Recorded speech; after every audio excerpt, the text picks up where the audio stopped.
Sridevi Baini, you can start. Yeah. ॐ श्रीगुरुभ्यो नमः।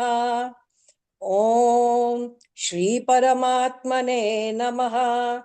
श्रीमद्भगवद्गीता अथ प्रथमोऽध्यायः। अर्जुनविषादयोगः। धृतराष्ट्र उवाच धर्मक्षेत्रे कुरुक्षेत्रे समवेतायुयुत्सवः। मामकाः पाण्डवाश्चैव किमकुर्वत सञ्जय।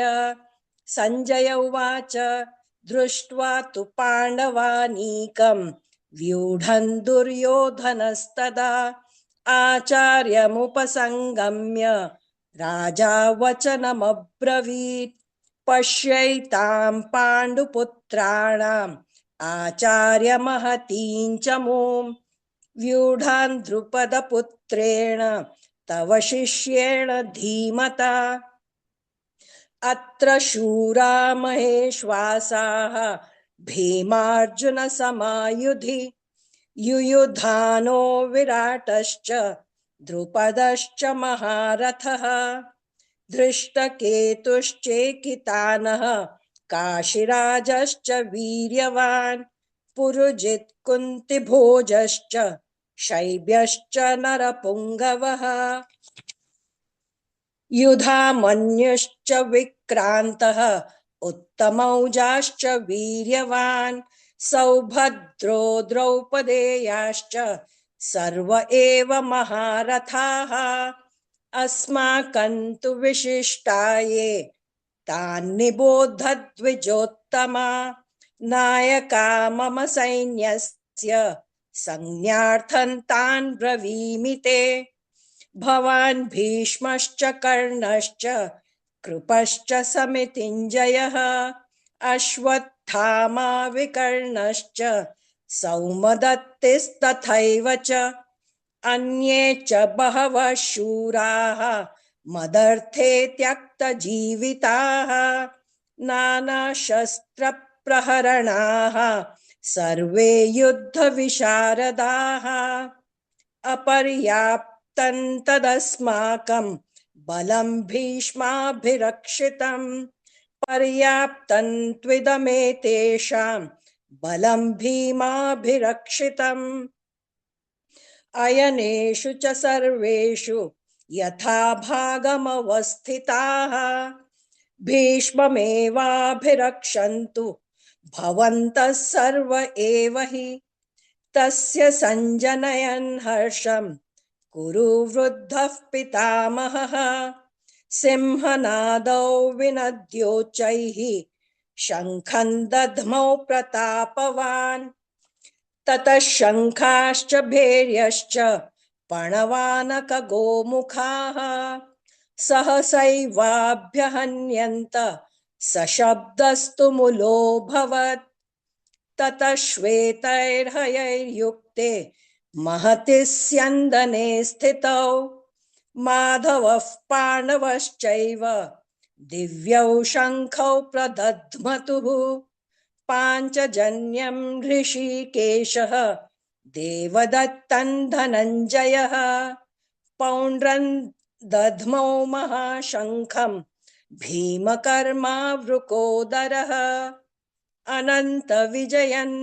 अनन्तविजयं राजा कुन्तीपुत्रो युधिष्ठिरः नकुलः सह देवश्च सुघोषमणिपुष्पकौ काश्यश्च परमेश्वासः शिखण्डी च महारथः धृष्टद्युम्नो विराटश्च सात्यकिश्चापराजितः द्रुपदो द्रौपदेयाश्च सर्वशः पृथिवीपते सौभद्रश्च महाबाहुः शङ्खान् दध्मुः पृथक् पृथक् सघोषो धार्तराष्ट्राणां हृदयान्युव्यदारयत् नभश्च पृथिवीं चैव तुमुलो व्यनुनादयन् अथौ व्यवस्थितान् दृष्ट्वा धार्तराष्ट्रान् कपिध्वजः प्रवृत्ते शस्त्रसम्पाते धनुरुद्यम्य पाण्डवः ऋषिकेशं तदा वाक्यम् इदमाह महीपते। अर्जुन उवाच सेनयोरुभयोर्मध्ये रथं स्थापयमेच्युत यावदेतान् निरीक्षेऽहं योद्धुकामानवस्थितान् कैर्मया सह योद्धव्यम् अस्मिन् रणसमुद्यमे योत्स्यमानानवेक्षेऽहं य एतेऽत्र समागताः धार्तराष्ट्रस्य दुर्बुद्धेः युद्धे प्रियचिकीर्षवः। संजय उवाच एवमुक्तो ऋषिकेशः गुडाकेशेन भारत सेनयोरुभयोर्मध्ये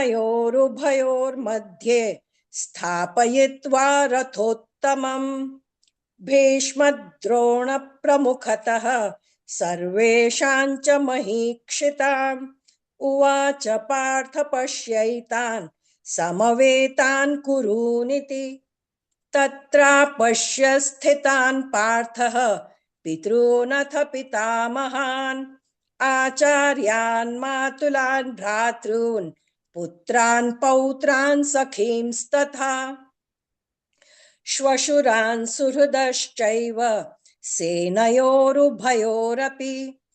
तान् समीक्ष्य स कौन्तेयः सर्वान् बन्धूनवस्थितान् कृपया परयाविष्टः विषीदन्निदमब्रवीत्। अर्जुन उवाच दृष्ट्वेमं स्वजनं कृष्ण युयुत्सुं समुपस्थितं सीदन्ति मम गात्राणि मुखं च परिशुष्यति वेपथुश्च शरीरे मे रोमहर्षश्च जायते गाण्डीवं संसते हस्तात् त्वक्चैव परिदह्यते न च शक्नोम्यवस्थातुं भ्रमतीव च मे मनः निमित्तानि च पश्यामि विपरीतानि केशव न च श्रेयोनुपश्यामि हत्वा स्वजनमाहवे न काङ्क्षे विजयं कृष्ण न च राज्यं सुखानि च किन्नो राज्येन गोविन्द किं भोगैर्जीवितेन वा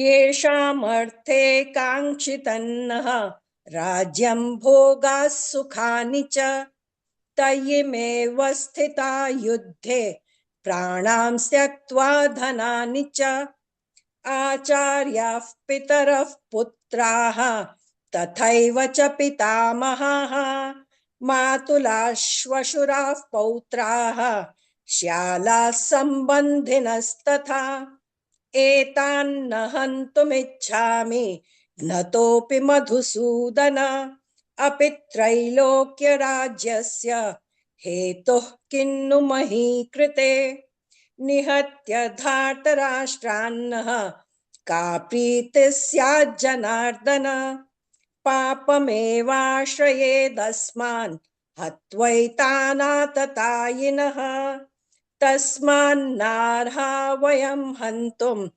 धार्तराष्ट्रान् स्वबान्धवान् स्वजनं हि कथं हत्वा सुखिनः स्याम माधव यद्यप्येतेन पश्यन्ति लोभोपहत चेतसः कुलक्षयकृतं दोषं मित्रद्रोहे च पातकम् कथन्न ज्ञेयमस्माभिः पापादस्मान् निवर्तितुं कुलक्षयकृतं दोषं प्रपश्यद्भिर्जनार्दन कुलक्षये प्रणश्यन्ति कुलधर्माः सनातनाः धर्मे नष्टे कुलं कृत्स्नम् अधर्मोऽभिभवत्युत अधर्माभिभवात् कृष्ण प्रदुष्यन्ति कुलस्त्रियः स्त्रीषु दुष्टासु वार्ष्णेय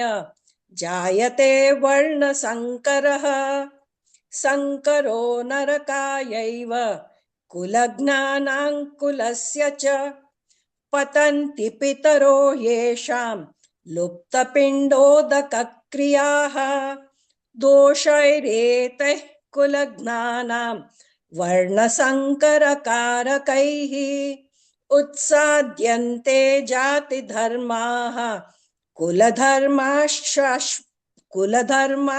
शाश्वताः उत्सन्नकुलधर्माणां मनुष्याणां जनार्दन नरके नियतौ वासः भवतीत्यनुशुश्रुम अहो बत महत्पापं कर्तुव्यवसिता वयं यद्राज्यसुखलोभेन हन्तुं स्वजनमुद्यताः यदि मामप्रतीकारम्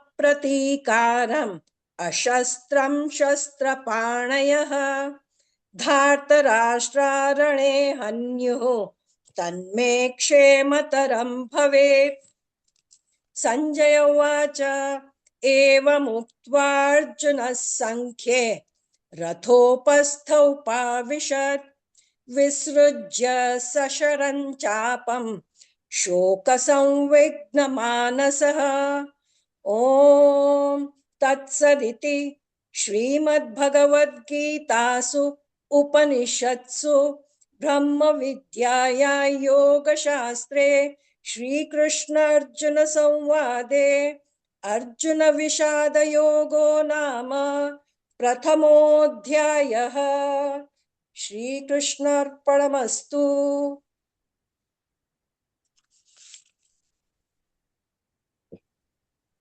Very nice recitation by me.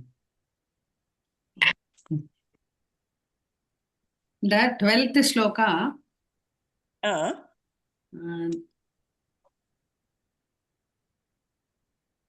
the second pada. योद्धुकामानवस्थितान्. Adil, that is not. You want the 12th one, right? 12th one, second pada. Okay. Kuru vruddhah pitamahah. Kuru vruddhah. Kuru vruddhah pitamahah. That is Kuru vruddhah. Kuru vruddha. Vruddha. Other things are okay. Only in 43, then you yourself corrected. Okay. Very nice recitation. Thank you, Bhagwan. Dhanyavad. Very nice recitation, Sridevi Baini. Dhanyavad. Just few clarifications I need, Baini. 17th sloka, third pada, can you please repeat, Baini? 17th. Drishtadhyumno viratascha. Please, once again, Baini. Drishtadhyumno viratascha. There is one im also there, no? Drishtadhyumno. Okay. Now it's correct, Baini. Then 33rd sloka, fourth pada, Baini. 23rd. Pranam syaktva dhanani cha. Pranam syaktva. One more time, Baini, please. Pranam syaktva dhanani cha. Thya is there. Ya is there. Pranam syaktva dhanani cha.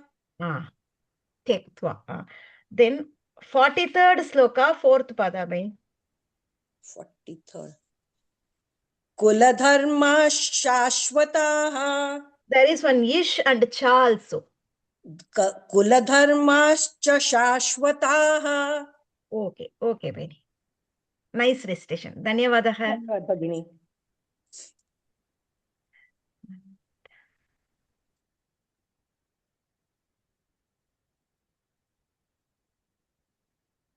Lalita Baini, you can please start, Baini. Yes, ma'am. Harihi Om Shri Paramatmane Namaha Srimad Bhagavad Gita Ata Pratamodhyayah अर्जुनविषादयोगः। Dhritarashtra उवाच धर्मक्षेत्रे कुरुक्षेत्रे समवेतायुयुत्सवः मामकाः पाण्डवाश्चैव किमकुर्वत सञ्जय। सञ्जय उवाच दृष्ट्वा तु पाण्डवानीकं व्यूढन् दुर्योधनस्तदा आचार्यमुपसङ्गम्य राजा वचनमब्रवीत् पश्यैतां पाण्डुपुत्राणाम् आचार्य महतिं च मूं व्यूढान् द्रुपदपुत्रेण तव शिष्येन धीमता अत्र शूरा महेश्वासाः भीमार्जुनसमायुधि युयुधानो विराटश्च द्रुपदश्च महारथः दृष्टकेतुश्चेकितानः काशीराजश्च वीर्यवान् पुरुजित्कुन्तिभोजश्च शैब्यश्च नरपुङ्गवः युधामन्युश्च विक्रान्तः उत्तमौजाक्ष वीर्यवान् सौभद्रो द्रौपदेयाश्च सर्व एव महारथाः अस्माकं तु विशिष्टाये तानि बोधद्विजोतम नायका मम सैन्यस्य संज्ञार्थं तान् ब्रवीमि ते भवान् भीष्मश्च कर्णश्च कृपश्च समितिञ्जयः अश्वत्थामा विकर्णश्च सौमदत्तस्तथैव च अन्ये च बहवः शूराः मदर्थे त्यक्तजीविताः नानाशस्त्रप्रहरणाः सर्वे युद्धविशारदाः अपर्याप्तं तदस्माकं बलं भीष्माभिरक्षितं पर्याप्तं त्विदमेतेषां बलं भीमाभिरक्षितम् अयनेषु च सर्वेषु यथा भागमवस्थितान् भीष्ममेवाभिरक्षन्तु भवन्तः सर्व एव हि तस्य सञ्जनयन् हर्षं कुरु वृद्धः पितामहः सिंहनादौ विनद्यौ चैः शङ्खं तद्मौ प्रतापवान् ततः शङ्काशभैर्यश्च पणवाणकगोमुखाः सहसैवाभ्यहन्यन्त स शब्दस्तु मुलोऽभवत् ततः श्वेतैर्हयैर्युक्ते महति स्यन्दने स्थितौ माधवः पाण्डवश्चैव दिव्यौ शङ्खौ प्रदत्मतुः पाञ्चजन्यं ऋषिकेशः देवदत्तं धनञ्जयः पौण्ड्रं तद्मौ महाशङ्खं भीमकर्मावृकोदरः अनन्तविजयं राजा कुन्तीपुत्रो युधिष्ठिरः नकुलः सह देवश्च सुघोषमणिपुष्पकौ काश्यश्च परमेश्वासः शिखण्डी च महारथः दृष्टद्युम्नो विराटश्च सात्यकीश्च पराजितः द्रुपदो द्रौपदेयाश्च सर्वशः पृथ्वीपते सौभद्रश्च महाबाहुः शङ्खान् तद्मुः पृथक् पृथक् स घोषोदार्तराष्ट्राणां हृदयानि व्यधारयत् नभश्च पृथिवीं चैव तुमुलो व्यनुनादयन् अत व्यवस्थितान् दृष्ट्वा दार्तराष्ट्रान् कपिध्वजः प्रवृत्ते शस्त्रसम्पाते धनुरुद्धम्य पाण्डवः हृषीकेशं तदा वाक्यम् इदमाह महीपते अर्जुन उवाच सेनयोरुभयोर्मध्ये रथं स्थापय मेच्युत यावदेतान् निरीक्षेऽहं योद्धुकामान् अवस्थितान् कैर्मया सह योद्धव्यम् अस्मिन् रणसमुद्यमे योत्स्यमानान् वेक्षेऽहं य एतेऽत्र समागताः दार्तराष्ट्रस्य दुर्बुद्धेः युद्धे प्रियचिकीर्षवः सञ्जय उवाच एवमुक्तो ऋषिकेशः गुडाकेशेन भारत सेनयो उभयोर्मध्ये स्थापयित्वा रथोत्तमम् भीष्मद्रोण प्रमुखतः सर्वेषां च महीक्षिताम् उवाच पार्थ पश्यैतान् समवेतान् कुरूनिति तत्र पश्यत् स्थितान् पार्थः पितॄनत पितामहान् आचार्यान् मातुलान् भ्रातॄन् पुत्रान् पौत्रान् सखींस्तथा श्वशुरान् सुहृदश्चैव सेनयोरुभयोरपि तान् समीक्षय स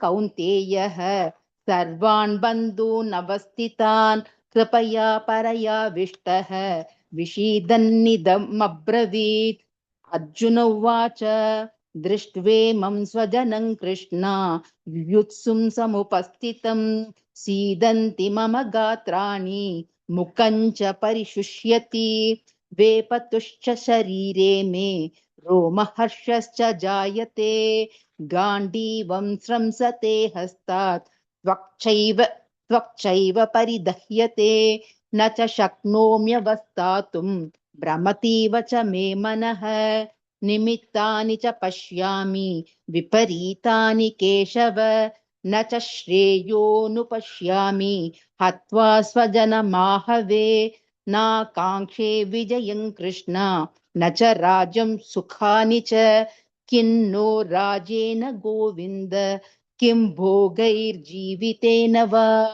एषामर्थे काङ्क्षितन्नः राज्यं भोगा सुखानि च तयिमेव स्थिता युद्धे प्राणां त्यक्त्वा धनानि च आचार्याः पितरः पुत्राः तथैव च पितामहाः मातुला श्वशुराः पौत्राः श्याला सम्बन्धिनस्तथा एतान् हन्तुमिच्छामि नतोऽपि मधुसूदन अपि त्रैलोक्यराज्यस्य हेतो किन्नु महीकृते निहत्य धार्तराष्ट्रान्नः का प्रीतिः स्यात् जनार्दन पापमेवाश्रये तस्मान् हत्वैतानात्थायिनः तस्मान्नार्हा वयं हन्तुं धार्तराष्ट्रान् स्वबान्धवान् स्वजनं हि कथं हत्वा सुखी न स्याम माधव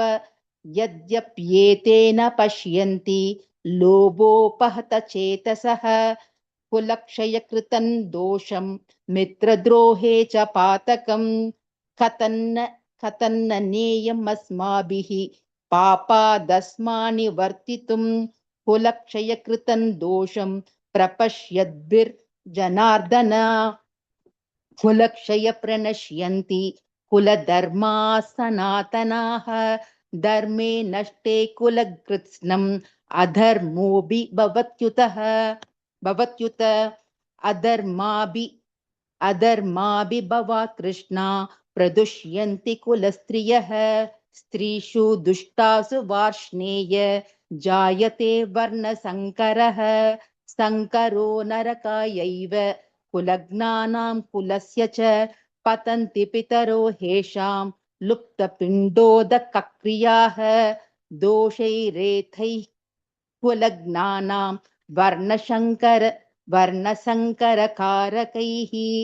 उत्साद्यन्ते जातिधर्माः कुलधर्माश्च शाश्वताः उत्सन्नकुलधर्माणां मनुष्याणां जनार्दन नरके नियतौ वासः भवतीत्यनुशुश्रुम अहो बत महत्पापं कर्तव्यवसिता वयं यद्राज्यसुखलोभेन हन्तुं स्वजनं मुध्यताः यदि मां प्रतीकारम् अशस्त्रं शस्त्रपाणयः धार्तराष्ट्रारणे हन्युः तन्मे क्षेमतरं भवेत् सञ्जय उवाच एवमुक्त्वार्जुनात् सङ्ख्ये रथोपस्थ उपाविशत् विसृज्य सशरं चापं शोकं सौविघ्नमानसः ॐ तत्सदिति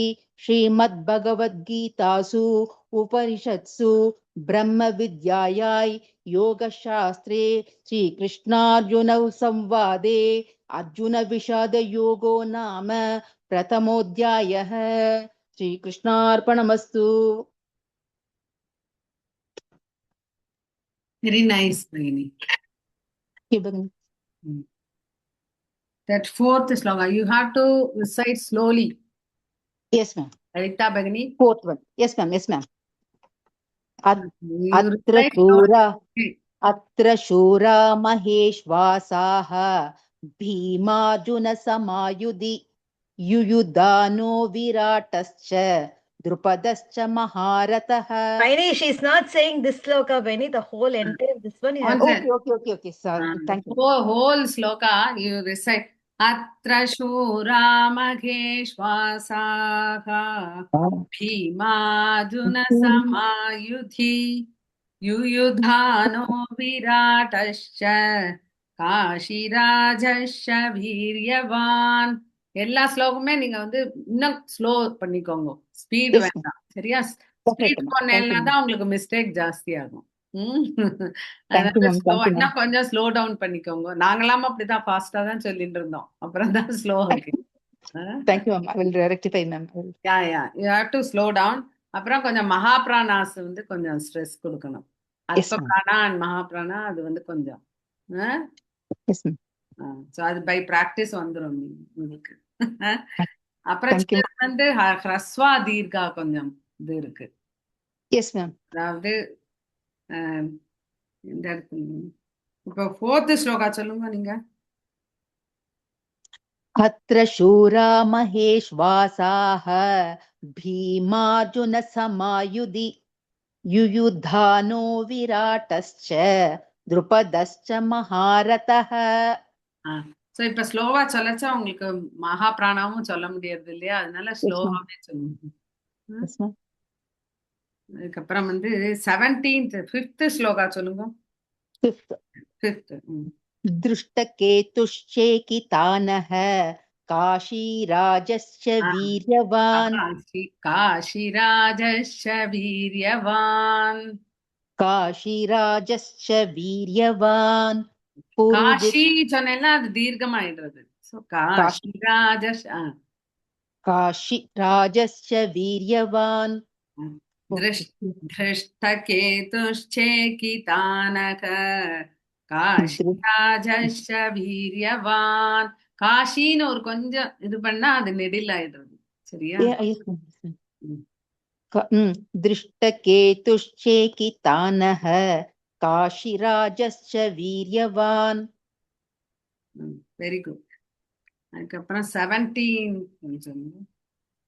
பிராக்டிஸ்ல வந்துரும். பை பிராக்டிஸ் பண்ண பண்ண யூ வில் நோ.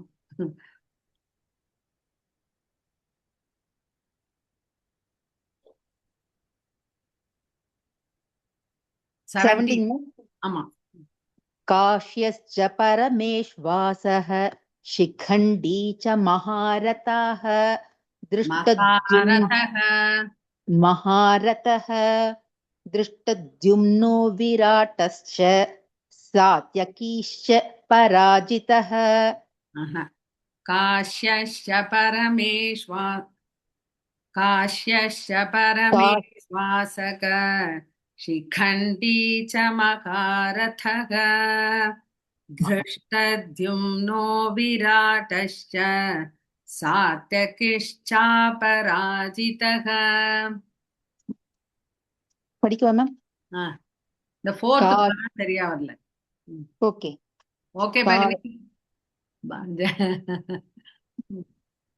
படிக்கவா பகினி இல்ல வேணாமா? படிங்க. काश्यश्च परमेश्वासः शिखण्डी च महारथः दृष्टद्युम्नो विराटश्च सात्यकीश्च पराजितः. सात्यकिश्चापराजितः.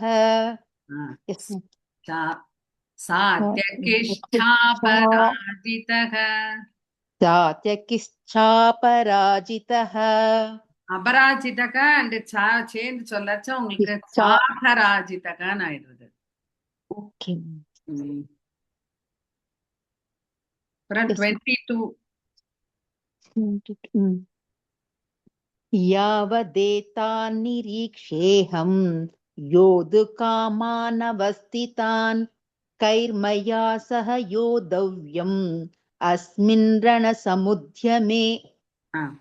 இதுலதான் கொஞ்சம் இந்த மகாபிராணா வந்து கொஞ்சம் இது பண்ணிக்கோங்க. அல்ப பிராணா and மகாபிராணா.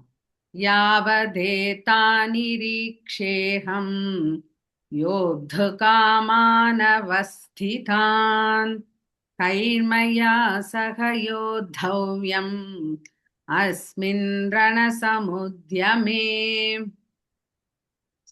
அது பிராக்டிஸ் பண்ண பண்ண கேட்டு கேட்டு வந்துடும். Okay, Yes, ma'am. நீங்க சொல்றீங்களா Jayashree பகினி? Yes.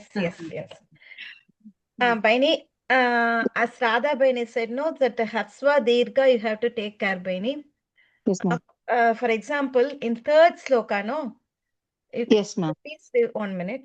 Third sloka, second pada, can you please repeat, Baini? व्यूढान् द्रुपदपुत्रेण तव शिष्येन धीमता Second pada, Baini. Third sloka, second pada. आचार्य महतीं चमूम्. Now you are reciting as Mahatin. Earlier you recited as it was heard as Harswa. Oh. You please Okay. take care of that, Baini. Then 11th sloka, second pada, Baini. यथा भागमवस्थिताः. Earlier you missed that Visarga. You said im, but you missed that Visarga earlier. Oh, sorry, Bhagini. Okay. Then 19th sloka, second pada, Baini. Yes. हृदयानि व्यधारयत्. There is one Ditvam, Baini. Hridayani Vyadharayat. Yes, ma'am. Is there? हृदयानि व्यधारयत्. Vyadharayat. There is one Ditvam there.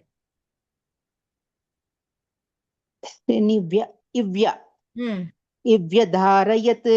Then 21st sloka, Baini, fourth pada. रथं स्थापय मेच्युत. No, sorry, 22nd sloka. 22nd sloka, fourth pada. That Kairmaya, that line you recite, Baini. कैर्मया सह योद्धव्यम् अस्मिन् रणसमुद्यमे. Okay. That Yavadetan, you please repeat, Baini. यावदेतान्निरीक्षेऽहं योद्धुकामानवस्थितान्. Okay. Okay, Baini. Then 26th sloka, Baini, first pada. तत्र पश्यत् स्थितान् पार्थः. Early. That is not Tatra, Baini, Tatra. तत्र पश्यत् स्थितान् पार्थः. Okay. Yes, ma'am. 28th sloka, first pada, please, Baini. दृष्ट्वेमं स्वजनं Krishna. That is not Krishna, that is Krishna only. Krishna. Yes, ma'am. Then 35th sloka, second pada. Natopi Madhusudana. There is no ig is there. And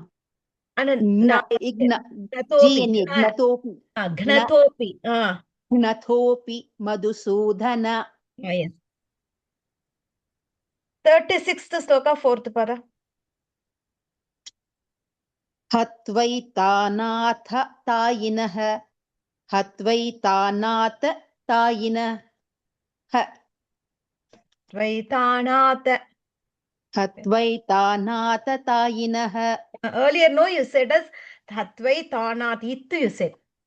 Oh. It is Tanatha tayinah. Yes, ma'am. Okay. 38th sloka, fourth pada, Baini. Mitra drohe cha there is one Ditvam, Baini. Mitrad drohe.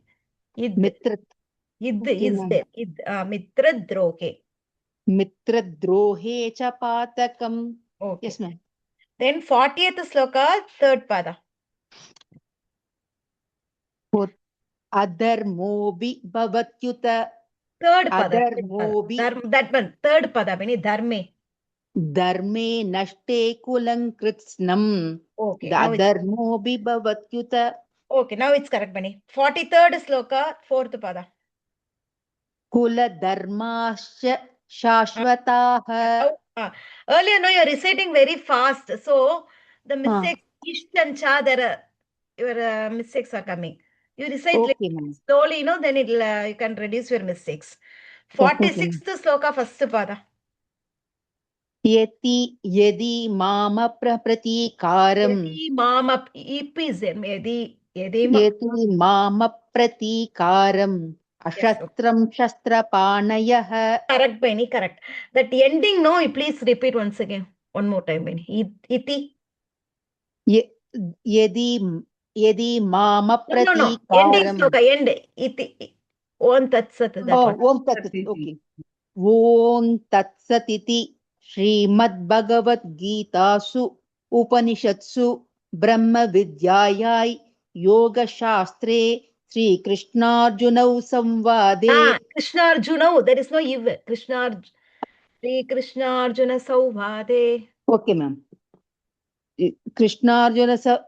श्रीकृष्णार्जुन संवादे अर्जुन विषाद योगो नाम Iv Sauvade. संवादे yes ma'am संवादे अर्जुन विषाद योगो नाम प्रथमोऽध्यायः श्रीकृष्णार्पणमस्तु Nice, Benny. Nice recitation. A little bit is recite slowly, then your mistakes will be reduced, Benny. Thank you भगिनी थैंक यू वेरी मच भगिनी धन्यवादः. धन्यवाद भगिनी धन्यवाद.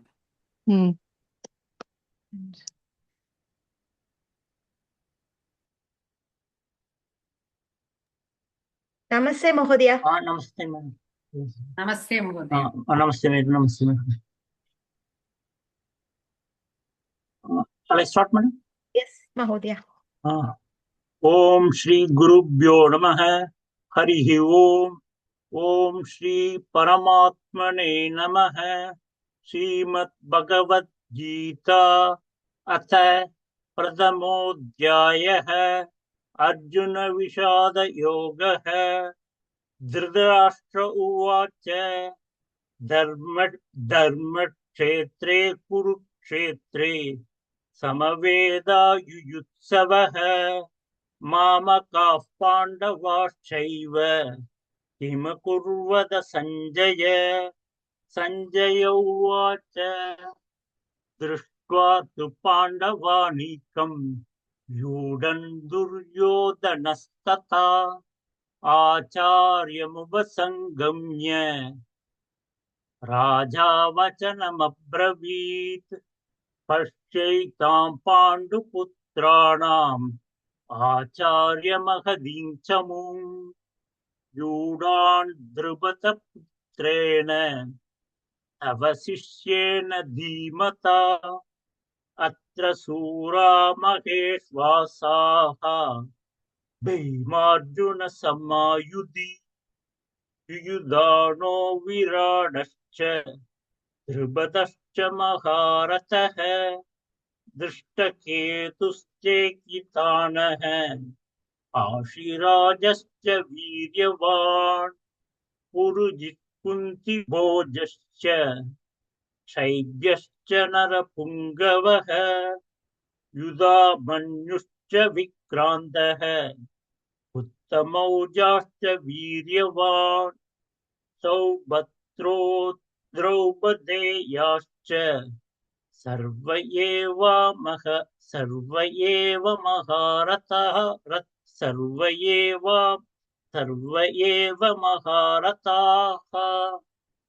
अस्माकं तु विशिष्टाये तानि बोधस्त्रिजोत्तम. नायका मम सैन्यस्य संज्ञार्थं तान् ब्रवीमि ते. भवान् भीष्मश्च कर्णश्च कृपश्च समिदिञ्जयः अश्वत्थामा विकर्णश्च सौमदत्तिस्तथैव च अन्ये च बहवः शूराः ते त्यक्तजीविताः नानाशस्त्रप्रकरणाः सर्वे विशारदाः पर्याप्तं ततस्माकं भीष्माभिरक्षितम् पर्याप्तं द्युतमे देशां बलं भीमाभिरक्षितम् अयनेषु च सर्वेषु यथा भागस्मवस्थिताः भीष्ममेवाभिरक्षन्तु भवन्तः सर्व एव हि तस्य सञ्जनयन् हर्षम् रुवृत्तः पितामहः सिंहनादौ विनद्योच्चैः शङ्खं तस्मौ प्रतापवान् ततः शङ्काश्च भैर्यश्च पणवानककौमुकाः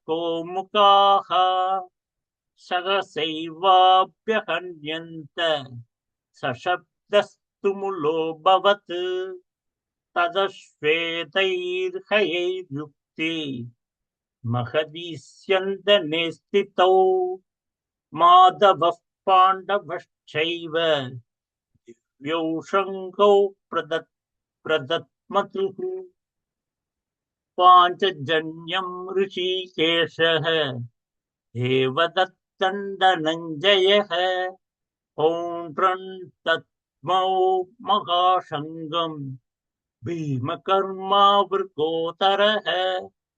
अनन्तविजयं राजा कुन्तीपुत्रो युधिष्ठिरः नकुलः सह देवश्च सुघोषमणिपुष्पकौ काश्यश्च परमेश्वासः शिखण्डी च महारथः धृष्टद्युम्नो विराटश्च सात्यकिश्चाप अपराजितः द्रुपदो द्रौपदेयाश्च सर्वशः पृथिवीपते सौभद्रश्च महाबाहुः शङ्कान् दद्मुः पृथक् पृथक् सघोषो दार्धराष्ट्राणां हृदयानि व्यधारयत् नभश्च पृथिवीं चैव तुमुलो व्यनुनादयन् अदव्यवस्थितान् दृष्ट्वा धार्तराष्ट्रान् कपिध्वजः प्रवृत्ते शस्त्रसम्पाते धनुरुद्यम्य पाण्डवः कृषिकेशं तदा वाक्यम् इदमाह महीपते अर्जुन उवाच सेनयोरुभयोर्मध्ये संस्थापयमेच्युत यावदेतान् निरीक्षेऽहम् योद्धुकामानवस्थितान् कैर्मया सह योद्धव्यम् अस्मिन् रणसमुद्यमे योत्स्यमानानपेक्षेऽहम् ययेतेऽत्र समागताः दार्धराष्ट्रस्य भूतेः ते प्रियचिकीर्षवः सञ्जय उवाच एवमुक्तो ऋषिकेशः गुडाकेशेन भारत सेनयोरुभयोर्मध्ये स्थापयित्वा रथोत्तमम् भीष्मद्रोणप्रमुखतः सर्वेषां च महीषिताम् उवाच पार्थ पश्यैतान् समवेतान् कुरूनिति तत्र पश्यस्थितान् पार्थः पितॄनथ पितामहान् आचार्यान् मातुलान् भ्रातॄन् पुत्रान् पौत्रान् सखींस्तथा स्वसुरान् सुहृदश्चैव सेनयोरुभयोरपि तान् समीक्षय स कौन्तेयः तान् समीक्षय स कौन्तेयः सर्वान् बन्धून् अवस्थितान् कृपया परयाविष्टः विषीदन्निदमब्रवीत् अर्जुन उवाच दृष्ट्वेमं स्वजनं कृष्ण युत्सुं समुपस्थितं सीदन्ति मम गात्राणि कञ्च परिशुष्यति वेपतुश्च महाशरीरे मे रोमहर्षश्च जायते गाण्डीवं संसते हस्तात् त्वच्चैव परिदह्यते न च शक्नोम्यवस्थातुं भ्रमदीव च मे मनः निमित्तानि च पश्यामि परीतानि केशव नश्च श्रेयुनुपश्यामि हत्वा स्वजनमाहवे न काङ्क्षे विजयं कृष्ण न च राज्यं सुखानि च किन्नो राज्येन गोविन्द किं भोगैर्जीवितेन वा येषामर्थे काङ्क्षितन्नः राज्यं भोगाः सुखानि च त इमे वस्थिता युद्धे प्राणां त्यक्त्वा धनानि च आचार्याः पितरः पुत्राः तथैव च पितामहाः मातुलाः श्वशुराः पौत्राः शाला सम्बन्धिनस्तथा एतान्न हन्तुमिच्छामि घ्नतोऽपि मधुसूदन अभित्रैलोक्यराज्यस्य हेतो किन्नु मही कृते निहत्य दार्धराष्ट्रान्नः का प्रीति स्यात् जनार्दन पापमेवाश्रयेदेदस्मान् हत्वैदानाददायिनः तस्मान्नार्हा वयं हन्तुं दार्धराष्ट्रान् सुबान्धवान् स्वजनं हि कथं हत्वा सुखिनः स्याम माधव यद्यप्येतेन पश्यन्ति लोभोपहत चेतसः कुलक्षयकृतं दोषं मित्रद्रोहे च पातकम् कथं न ज्ञेयमस्माभिः पापादस्मान् निवर्तितुम् कुलक्षयकृतं दोषं प्रपश्यद्भिर्जनार्दन कुलक्षये प्रणश्यन्ति कुलधर्मा सनातनाः धर्मे नष्टे कुलं कृत्स्नम् अधर्मोऽभिभवत्युत अधर्माभिभवात् कृष्ण प्रतुष्यन्ति कुलस्त्रियः स्त्रीषु दुष्टाषु वार्ष्णेय जायते वर्णसङ्करः सङ्करो नरकायैव कुलज्ञानां कुलस्य च पतन्ति पितरो ह्येषां लुप्तपिण्डोदकक्रियाः दोषैरेदैः कुलज्ञानां वर्णसङ्करकारकैः उत्साद्यन्ते जातिधर्माः कुलधर्माश्च शाश्वताः उत्सन्नकुलधर्माणां मनुष्याणां च जनार्दन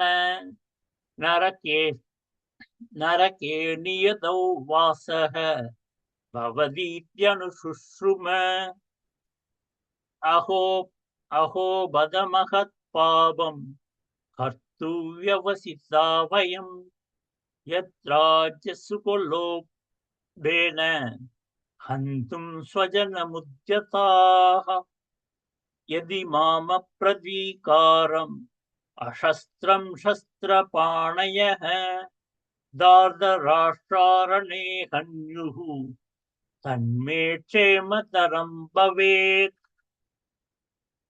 सञ्जय उवाच एवमुक्त्वार्जुनः सङ्ख्ये रथोपस्थ उपाविशत्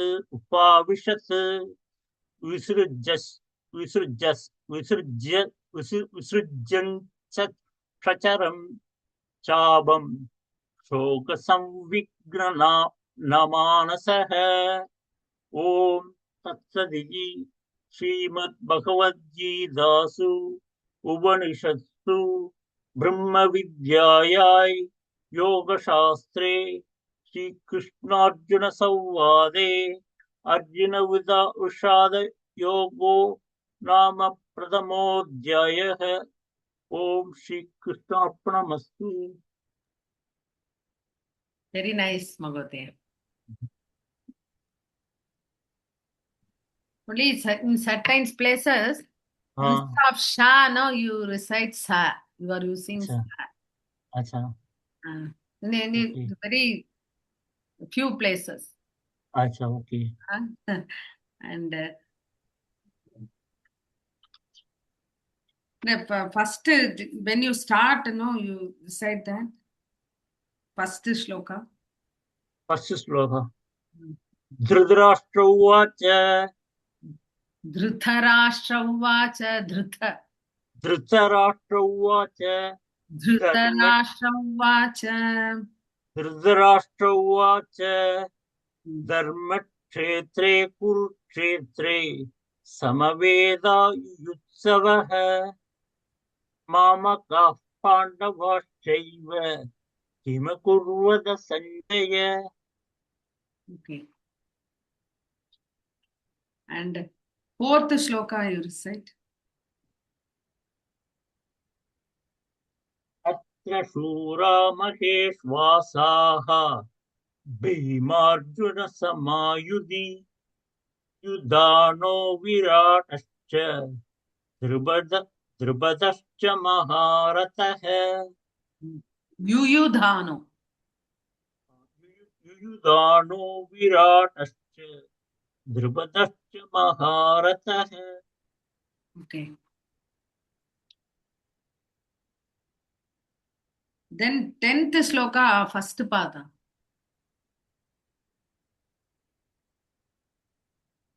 अपर्याप्तं तदस्माकं Paryapta. அது வந்து காதுல விழல, சரியா கேட்கல. அபர்யாப்த. अपर्याप्तं तदस्माकं भीष्माभिरक्षितुम्। Okay. And in 15th shloka, that in 15th shloka, third pada. पौंड्रं पद्मौ महाशङ्खं Mahashankham. महाशङ्खं पौंड्रं पद्मौ महाशङ्खं भीमकर्मावृकोदरः।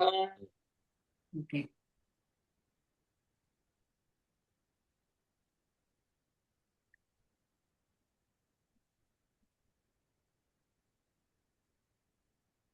In 20th shloka also, the third pada. 20th श्लोकस्य प्रवृत्ते शस्त्रसम्पाते धनुरुद्यम्य पाण्डवः। Now you have recited correctly. And 25.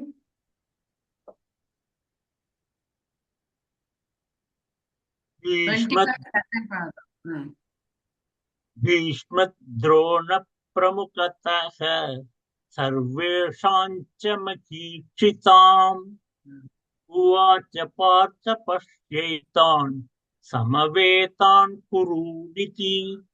Very good. Jai Shri Bhagini. Chalena. Namaste, Mahodaya. Recited very well. Few clarifications only, Mahodaya.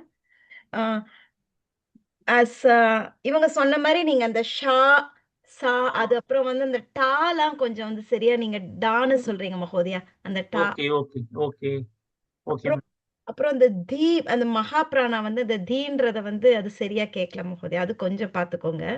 Okay. அது second ஸ்லோகால வந்து second பாதா கொஞ்சம் சொல்லுங்களேன்.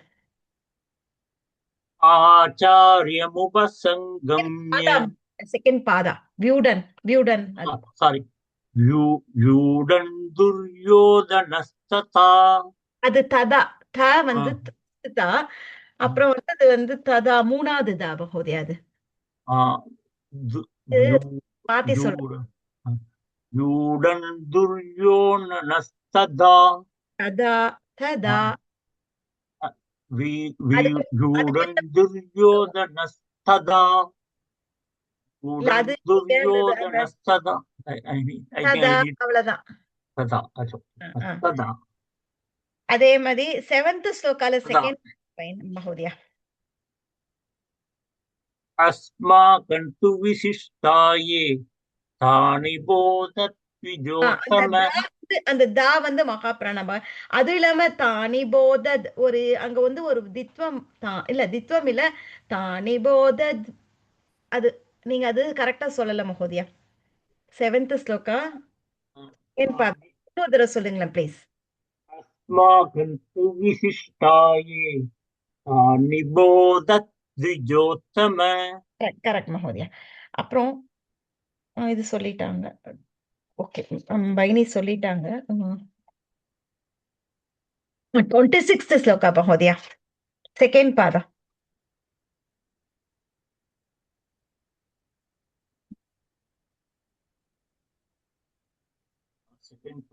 तत्र पश्यति तान् पार्थः पितॄणत पितामहान् பித்ருநத पितॄणत पितामहान् பித்ருநத கரெக்ட் மகோதயா. पितामहान् கரெக்ட். 30th ஸ்லோகா மகோதயா தேர்ட் பாதா. गाण्डीवं संसते हस्तात् त्वक्चैव परिदह्यते நெக்ஸ்ட் தேர்ட் பாதா.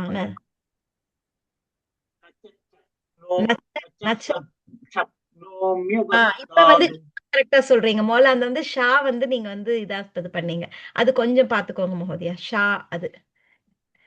அப்புறம் 34th ஸ்லோகால தேர்ட் பாதா மகோதயா.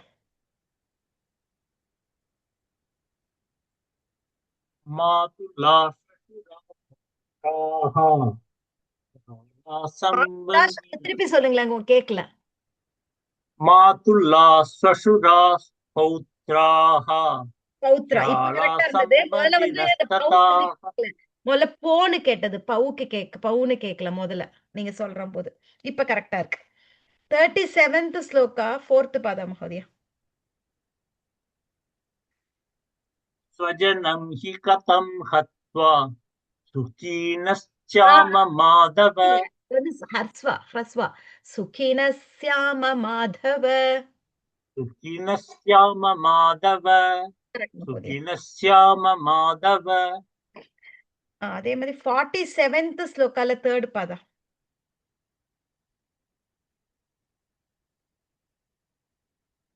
விசிருஜ்யஞ்ச சசரம் ஷஷரம் ச ஷஷரம் சாபம் விசிருஜ்யஞ்ச ஷஷரம் சாபம். அது கொஞ்சம் வந்து பிராக்டிஸ் பண்ணிக்கோங்க. அது கொஞ்சம் இது பண்றீங்க நீங்க. விசிருஜ்ய சஷரம் சாபம். ஓகே விசிருஜ்ய சஷரம் சாபம் அந்த சா ஷா. ஓகே அது வந்து உங்களுக்கு அது கொஞ்சம் இதா இருது. சா ஷா சஷர். ஓகே மகோதயா. Nice discussion. ధన్యవాదాలు. థ్యాంక్ యూ ధన్యవాదాలు. Thank you madam. Shall we end, Maini? Yes. Okay. Over, no? It's over. ధన్యవాదాలు.